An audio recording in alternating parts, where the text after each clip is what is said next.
Well, hello. Good morning, everybody. How y'all doing out there? My name is Avante Jackson. I am a CDL instructor, CDL holder. I had a heart transplant about a year and a half ago. I've been driving trucks since 2015, and I've really found a true passion for teaching people how to get a CDL. But also within that passion, I found a new life passion by bridging the gap between truckers and brokers and carriers, if you will. We have a huge gap within the industry, a huge gap that some truckers feel left out. The driver, we know, is the main important piece to this puzzle, but also at the same token, the broker as well as the shipper. So what we need to do is we constantly, all the time, fighting each other. We're fighting each other for basically the same common goal. So today, I just want to take just a little bit of your time just to see how we can bridge this gap in the economic chain and we can have a better trucking industry for the future. It takes all of us, not just one. It takes all of us. You know, the broker is nothing without the driver. The driver is nothing without the broker. And the shipper, as far as I'm concerned, they need to really get off the sideline and be a part of these conversations and help. So if you guys will, just, give me a few minutes of your time and let's go through this slideshow and break down the importance and the communication between the driver, the broker, and the shipper. Now, bridging the gap in trucking, my mentor approach. I'm a mentor. I mentor a lot of CDL students that, want to leave the mega carrier, want to go out and have a bright future for themselves, and then they leave me and they become an owner-operator.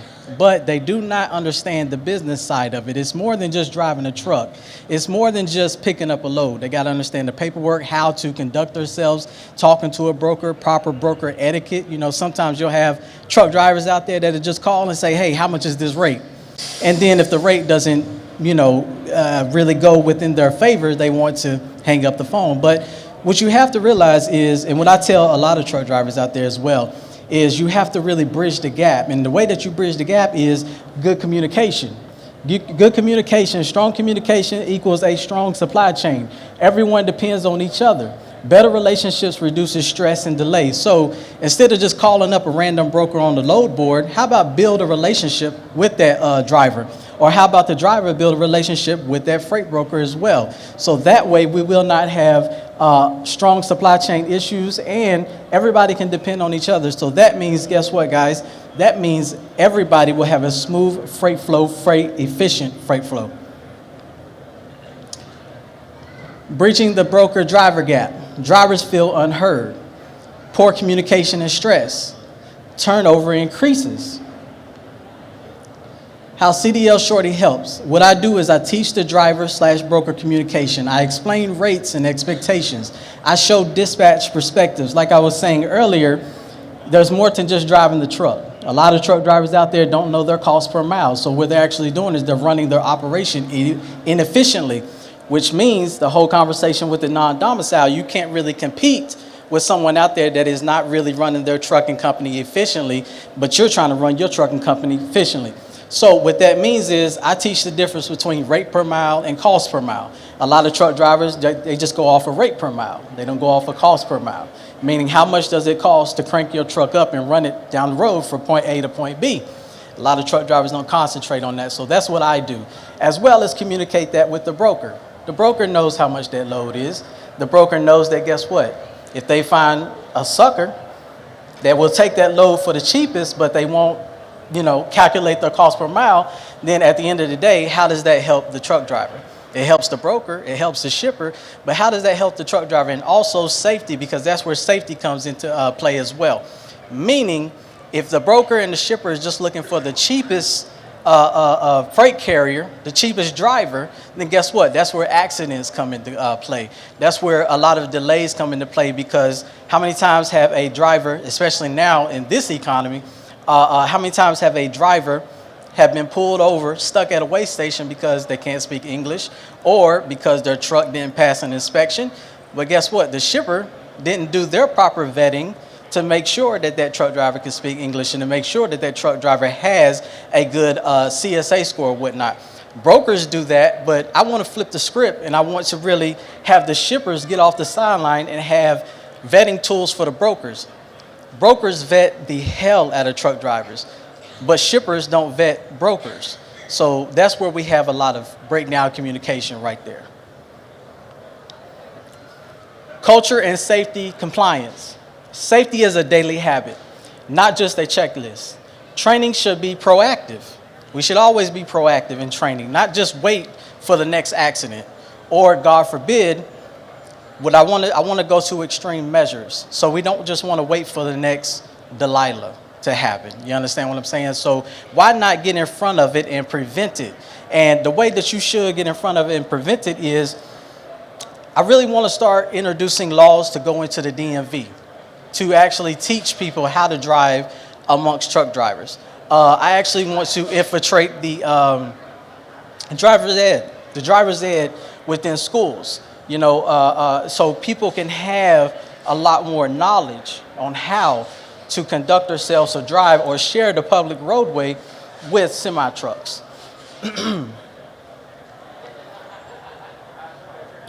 How CDL Shorty builds safety, hazardous awareness, trip planning, maintenance basics, and CSA as a coaching tool. Driver training and accountability. CDL is just the start. Judgment comes with guidance. Build confidence drivers. Mentoring approach, one-on-one support, group learning, experienced mentors, build pride and professionalism. Truck parking challenge, limited safe parking, lost time and fuel, add stress. Now, these are things that the common dispatcher doesn't understand or the common freight broker doesn't understand. Truck parking right now is a big, huge issue, and I'm working with the city of Charlotte. I'm from Charlotte, North Carolina, and I'm working with the city of Charlotte, city officials to help create an infrastructure program so that way truckers can find safe and efficient ways to park. We already know that it's unsafe to park on the shoulders and everything like that because of insurance purposes. But when 2015 came and the Obama administration implemented the ELDs, and they made ELDs, they made ELDs permanent. What they didn't realize is that there's no infrastructure. America right now has a huge infrastructure problem. And that is a huge problem because when infrastructure is a problem and there's nowhere to park that truck, that creates stress on the driver. There's a lot of truck drivers out there that leave truck driving school and they're still fresh. They're still trying to figure out, the ins and outs, how to drop a load and whatnot, and then trying to figure out how to park. If you go out and you talk to the rookie truck driver, they are scared to death to park at a truck stop.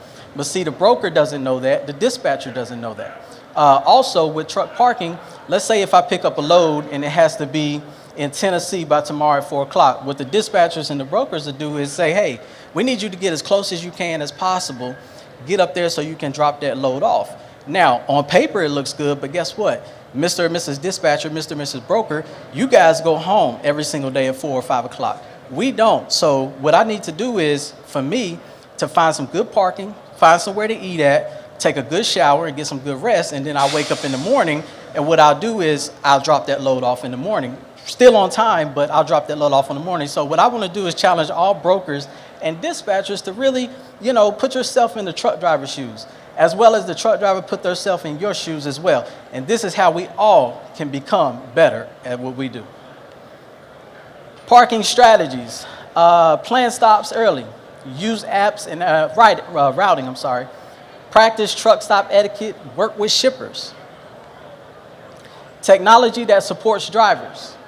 Should simplify the job, not micromanaging drivers. Support communication as always. Use technology rights. E-logs made simple, smarter GPS uses, better dispatch and communication. What drivers want to understood.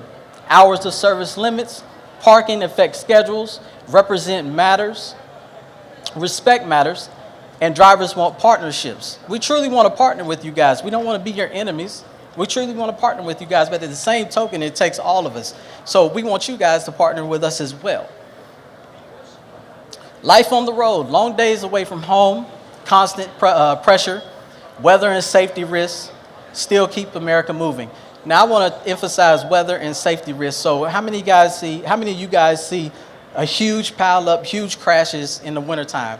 That's because what truck driving schools are doing is they're not teaching proper winter safety. Also, not just the truck driving schools, because we put a lot on them, but the mega carriers, you got your Swifts, your Knights, your JB Hunts and whatnot, they're not teaching proper safety. That's why you always see truck crashes every single winter time. And I don't know about you guys, but I'm quite sick of it because the industry could do better. What I'm pushing for is I'm pushing for a law and a course to get all CDL schools to put in their curriculum to teach drivers how to chain up. If we really care about public safety, we can't keep having these conversations about the Delilah law or non-domicile this and non-domicile that, but we're not really getting down to the nit and gritty about safety. You know, one thing I realized with this whole conversation about safety is how safe are truck driving schools? Not just the CDL mills. Everybody wants you to concentrate on CDL mills, but the American Standardized Truck Driving School, how safe? For those of you guys that don't know, I'll give you a little bit of an example. The average truck driving school here in America that's accredited by state, they charge the student between $5,000 to $10,000 to teach them the bare minimum. The bare minimum. They don't know how to talk to brokers. They don't know what a rate con look like. They don't know how to chain up. They just know how to do a pre-trip, minimum pre-trip. They know how to do a straight line of offset in a alley dock backing, and then they know how to drive a little bit on the road, and then they get their CDL within 4 to 5 weeks. But we want to talk about the conversation of safety. Now, to me, that system is broken. But in the same token, we can fix it. But the way that we can fix it is we need your help. Can't do this alone. Call to action. Listen to drivers. I beg you guys, listen to your drivers out there. Listen to your drivers out there. We want to work with you, not against you. Improve communication. Support training and safety. It builds better systems. My closing message: communication builds trust, safety builds professionalism, and mentorship builds stronger drivers. So the message I want you guys to leave with today is, how can you help the average truck driver become better at what they do, and how can they help you guys become better at what you guys do? This is a team effort. It's time for truckers and brokers and carriers to stop pointing the finger at each other and really get down to the bottom solution and let each other know that, wait, we care about you guys care about us. Put yourself in our shoes, we're gonna put ourselves in your shoes, and we're not gonna just keep pointing the finger going forward. We're gonna actually bridge this gap. So like I said, guys, I thank you for your time. My name is Avante Jackson, CDL Shorty. Thank you, guys. I got a question in the back. Yes, sir. I can't, can somebody get in my mic, please? I can't quite hear you.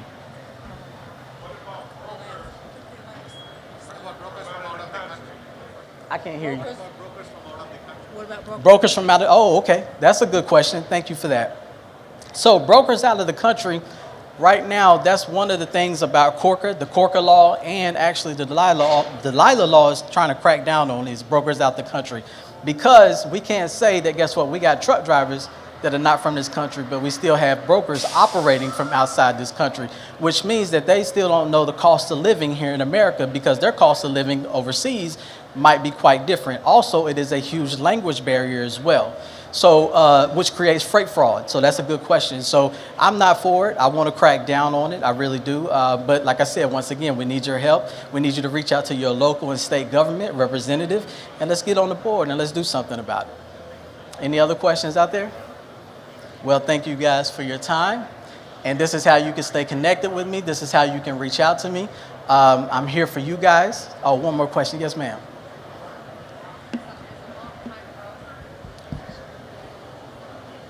He's going to get you a mic. Thank you. As a longtime broker, the thing that I notice a lot with some drivers is they'll call in and ask about a load, and as soon as they hear the rate, they hang up. Yes. Now, had the driver just talked to me and maybe negotiate with me, 9 times out of 10, we could come to an agreement. Yes, ma'am. Yes, but nowadays, it's just, I don't like that rate, click. There's no communication. Right. They just want it quick, they want their money, and that's it. You know, my goal and our company's goal is to have relationships. Yes, ma'am. And being in the business for 15 years, a lot of the carriers that I use personally, I'm booking 2 to 3 weeks out at a time. I'm taking the stress off them. They know what where they're going, what days they're going, how many loads I can give them. And then, yes, you're going to have your ups and downs on the rates. It's going to be a great time for the carriers. Right now is a good time for the carriers. Brokers are suffering just a little bit, more than just a little bit right now because of the fuel prices. But it is going to even out for everyone within that year. Yes, ma'am. 1 month is going to be bad for us. It's going to be great for you guys. So I think just the communication is the key. Yes, ma'am. With drivers and brokers. Yes, ma'am. I totally agree with you. Thank you. No. I totally agree with you on that. And I'm not biased. I'm not biased at all. What I try to do is I really try to explain to a lot of drivers out there that you guys have people that you got to answer to as well. You got project managers, you got shippers, logistics coordinators, things of that. And see, what the truck driver does is we only look at it one-sided because we only see it one-sided. We always make the broker to be the enemy. You guys don't give us the money. You bid on the rate from the shipper. So I really want to go, when we talk about communication, I really want to go deeper and further than that because the communication actually starts and ends with the shipper. That's why I said earlier, and me and Mr. Louis Pugh from OIDA, we actually agree on this, that the shippers need to get off the sideline.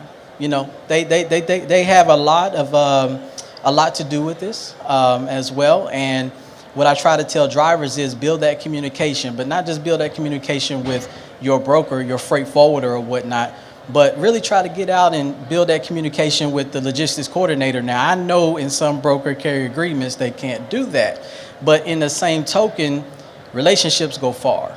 You never know who you're going to meet in this world. So I agree with that. Communication. With you being a broker, you might not agree with this, but I'm actually fighting for broker transparency because I think it will cut down on a lot of miscommunication and whatnot. Now, a lot of people like to say it could be a race to the bottom, but I would like to challenge those people to really dig deep inside themselves. And I mean, the trucking industry hasn't been great for quite some time now. So what can we do differently? How can we change this? So I agree with everything you said, and I would like to connect with you later on. So thank you guys. And is there any more questions? Oh. Okay. So you run a training company right now, right? Yes. Okay.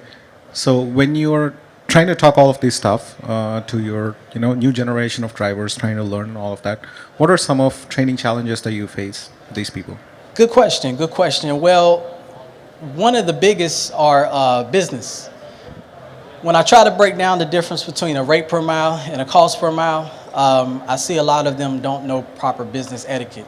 So I really try to spend time with them on that, but also I'm fighting for the course to be quite longer. We need to talk about lifting the barrier of entry because you got to think about it. What I do is sort of like a specialty, right? Because the state of North Carolina, the curriculum only says, hey, you have to teach this student pre-trip, offset, alley dock, teach them how to drive, and that's it. And I only got 4 to 5 weeks to do it.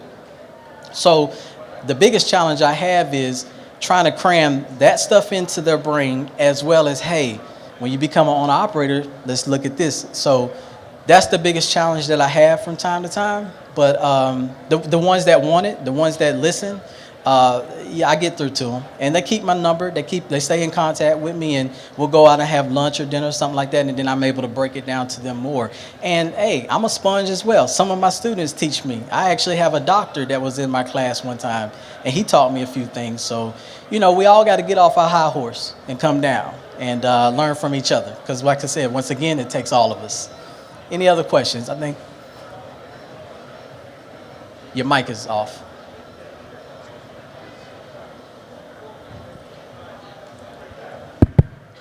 Hello. Hey. Great info, bro. I'm a 20-year veteran of the road and a freight broker, cradle to grave last couple years. And it's just a lot of disconnect. And the industry is just changing constantly. And a lot of people are just out for self. And people need to understand each other and come together and communicate. And I think it'll be, a little bit better. Well, to really elaborate on that, first of all, this guy's name is Nick. I met him on LinkedIn, but he's a specialty. He's a rarity. He was a truck driver, and he stepped over into the brokerage side. And I think that's what we might need. We might need a lot of brokers to come out and get in the truck and ride with the driver, and vice versa. We need some truck drivers to get out that truck, put on a shirt and tie, a suit and tie, collar shirt, whatever you got to do, and get in that office and learn some backhand things, some backhand tools. And like I said, we all have to learn from each other, because at the end of the day, it takes all of us. We can't continue to point the finger. We can't continue to point the finger, because pointing the finger is, look where it's got us now, at the race to the bottom, and we're actually at the bottom. So it's time for a change. It's time for a change. So I challenge all of you guys to really dig deep down inside your soul. And if you want to change this trucking industry, it all starts with you guys. It all starts with you guys. It starts with communication. It starts with the driver, the broker, freight forwarder, and the shipper. I just wanted to make a comment. Yes. My name's Nicole Ward. I'm president of African American Women Trucking Association. I'm also a fan of CDL Shorty. I follow him online, and I want to say I appreciate your advocacy. The industry can't change unless we call out those that aren't changing. And so I want to thank you for your call out. I want to thank you for supporting drivers, real professional drivers.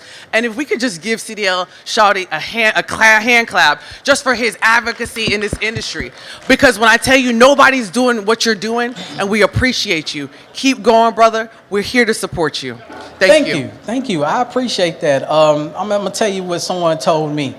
Change sometimes can be ugly, but it has to be done. So one thing that I specialize in is being the villain. I realize being the villain has its ups and its downs. But when you be the villain, you get people to really listen and pay attention to you guys. And when you come to these events and things like that, you get a lot of cupcake stuff. You get a lot of, hey, we care about the industry, we care about the drivers, but nobody's really getting down to the bottom of it and talking about the real things. There's a African-American female named Carmisha Thomas that was found dead inside of her truck in 2018. But everybody says they care about women truck drivers. But still, there's no truck stop in America that has done anything for better lighting solutions, getting HD lighting in the parking lots, better showers. You can go to your average TA right now, or Loves or Flying J, and you can find mold in your showers right now. So what kind of message is that sending to the American truck driver that, hey, when you come to these events, we love truck drivers.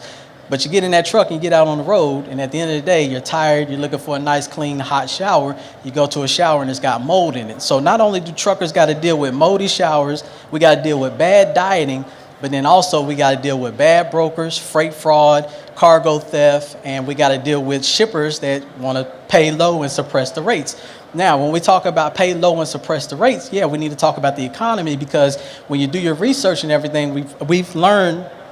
When you do your research, we've learned, and we found out that, guess what? America's not producing as much as it once was. We're buying a bunch of things, but we're not producing. So also we need to talk about that and really dig deep into the economy and see what's going on as well. And there's a lot of big freight brokers out there. You got your TQLs, you got your CH Robinson that actually suppress rates as well. We need to look into stock buybacks. There are CEOs out there, big CEOs out there that are taking over 75% of the pay for doing nothing, buying back their stock. But then we talk about wage suppression with the average CDL driver. So one of the things that really got me on my mission and my path to do what I do is the average CDL driver out there makes between $8,000 to $1,000 a week. That is ridiculous. That does not send a message that, hey, you went to CDL school and spent $5,000 to $10,000, and then your first year coming out, you're only making $35,000 to $40,000. But you have your average CEO here in America that makes well over 300,000 grand. So with that being said, we really need to get down to the nitty gritty. No fluff, no anything. If we really care about truckers, let's talk about we really care about truckers. I mean, here at Matt's, thank you guys, but you have unhealthy food for truck drivers here. So when we talk about truckers, once again, do we really care, or are we just putting on a show? Anybody else got any more questions? Well, that is my time. Thank you, guys. This is how you can reach out to me. And let's make a true change. Let's make a true change.